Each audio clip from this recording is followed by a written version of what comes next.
নবনী, এই নবনী, বলো কাকে ডাকতেছো? এই কি ব্যাপার? 1 ঘন্টা আগে ফোনটা চার্জ দিতে সুইচ দিবা না? কিন্তু আমি তো ফোনই চার্জ দিই নাই।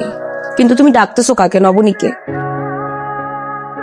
অফিস কলিগ আমার, ওর ডেস্কে চার্জিং পোর্ট আছে তো, সরি। 12টা বাজে, এখন মাথা থেকে অফিস বের করো, চলো ঘুমাই।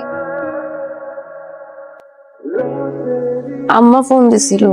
শুনতেছো? আজকে না মা ফোন করেছিল, খেলার জন্য একটা সাথী দরকার। শোনো না, তুমি অফিসে চলে গেলে, বুয়া কাজ ছেড়ে চলে গেলে আমার কিচ্ছু করার থাকে না। সারাক্ষণ নেটফ্লিক্স দেখি আর ফেসবুক চালাই, আমার খুবই বোরিং লাগে। আর এখন একটা বাবু নিলে একদম পারফেক্ট টাইম। আর এরপরে বাবু নিলে বাবুর এসএসসি তেই আমরা পুরা হয়ে যাব। আরে আজব, কি ব্যাপার বলো তো? সারাদিন ক্লায়েন্টের কথা শোনা লাগে, অফিসে গেলে বসের কথা শোনা লাগে, বাসে গেলে তোমার মানে এত কথা শুনতে পারবো না? আমি তো মানুষ নাকি? অফিসে কোনো প্রবলেম?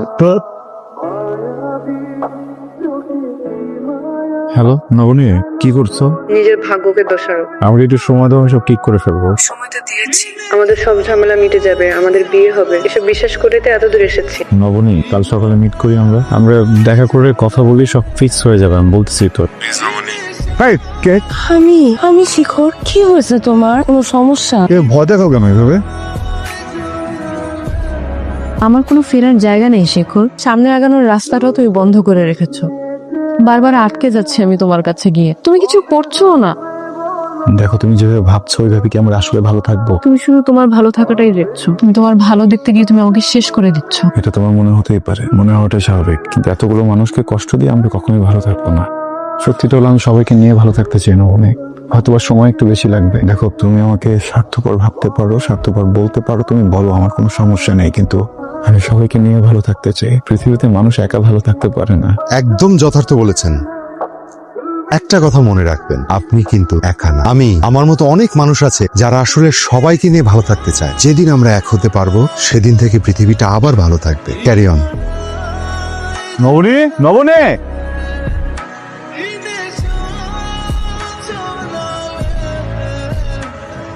কি হয়েছে তোমার? সকাল থেকে তোমাকে আমি ফোন দিতেছি, টেক্সট দিতেছি, একটা ফোন তো ব্যাক করতে পারবো। একটা মানুষ যে সকাল থেকে বসে থাকে বাসায়, সেই খেয়াল তোমার আছে? আমার প্রতি কোনো খেয়াল? কথা বলতেছো? কি হয়েছে তোমার? টাচ করতেছো কেন? আমি না বুঝতেছি না। স্পেস বোঝো, বোঝো না?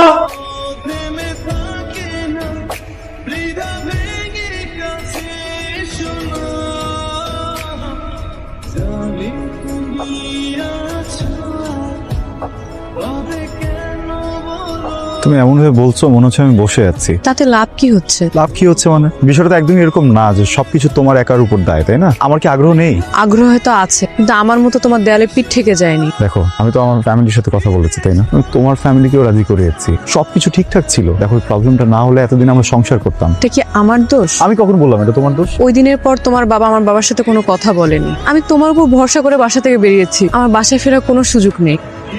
বাসায় যাও, আমাকে 2টা সপ্তাহ সময় দাও। তুমি আমার রিয়েলিটি জানো না? যেদিন বাসা থেকে বেরিয়েছি সেদিন বাবা বলে দিয়েছে আমার লাশ ঢোকাও নিষেধ। এগুলো সব বাদ দিলাম, আমি আমার মেডিকেল কন্ডিশন আর করতে পারছি না। তুমি একদমই গুরুত্ব দিচ্ছ না বিষয়টাকে। গুরুত্ব দিচ্ছি তো আমি কি করব? একটাবার আমাকে বোঝার চেষ্টা করো।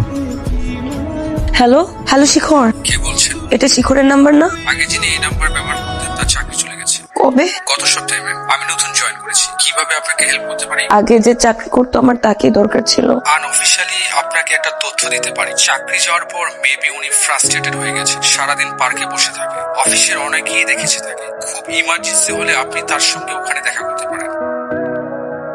হ্যালো হ্যালো আম্মা, আপনি কি একটু বাসায় আসতে পারবেন? কেন, কি হয়েছে? আপনি বাসায় আসেন, আমি তারপর আপনাকে বলছি। আচ্ছা আচ্ছা। অবনী, প্লিজ এমন করো না, প্লিজ। কোথায় আছো বলো? আমাকে নিয়ে তোমাদের কাউকে ভাবতে হবে না। এরকম করো না, আমাকে বলো তুমি কোথায় আছো, আমি আসি। আমি এসে যাচ্ছি, একটু কথা বলি তোমার সাথে। অবনী দেখো, আমাকে 2টা দিন সময় দাও।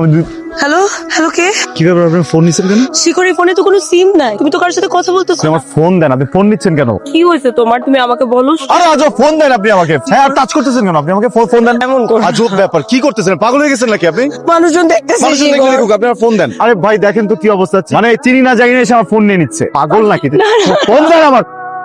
তোকে আমার আগেই জানানো উচিত ছিল। আসলে জানিস, আমি ভাবতে পারিনি শেখর আবার এমন করবে। আচ্ছা, শেখর কি তোকে কখনো অনাদর করেছে?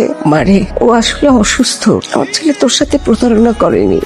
ওরা দুজন অনার্স একসাথে পড়তো। অনার্স পাশ করার পর শিখর ওর বাবাকে নবনীর কথা বলল। আমাদের কোনো আপত্তি ছিল না, ওদের বাড়িরও সবাই রাজি ছিল। তারপর আমরা ওদের বাড়িতে গেলাম, সেখানে অঘটনটা ঘটলো। তোর শ্বশুর আর নবনীর বাবা দুজনেই খুব স্ট্রং মেন্টালিটির লোক। কোনো একটা ব্যাপারে দুজনের মতের মিল হলো না, তুমুল ঝগড়া। এদিকে নবনীর বাবা বেঁকে বসলো, সে মেয়ে বিয়ে দিবে না। তোর শ্বশুরও কম যায় না, সেও বলল আমিও আমার ছেলে এখানে বিয়ে করাবো না। শিখর অনেক চেষ্টা করলো ওর বাবাকে বোঝাতে, বেশি চাপ দিতে পারতো না, কারণ তোর শ্বশুরের হার্টের প্রবলেম ছিল। আমি একটু একটু করে বোঝাতে শ্বশুর রাজি হয়ে গেল, কিন্তু নবনীর বাবা এক রোখালো, কিছুতেই রাজি হলো না।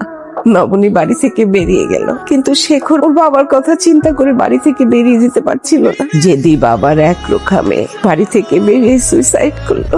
কিছুদিন পর তোর শ্বশুর আমাদের ছেড়ে চলে গেল। এই দুটো শোক একসাথে শেখর নিতে পারলো না, ওর মেন্টাল ব্রেকডাউন হয়ে গেল। কোনটা বর্তমান কোনটা ভবিষ্যৎ কিছুই ঠিক করতে পারছিল না। বিদেশে নিয়ে যাওয়ার পর অনেক চিকিৎসা করানোর পর ওর ভালো হলো। তারপর ওকে নিয়ে ঢাকায় চলে আসলাম। আমি ভাবলাম নবনীকেও ভুলে গেছে, তাই তোর সাথে ওর বিয়ে দিলাম। শেখর,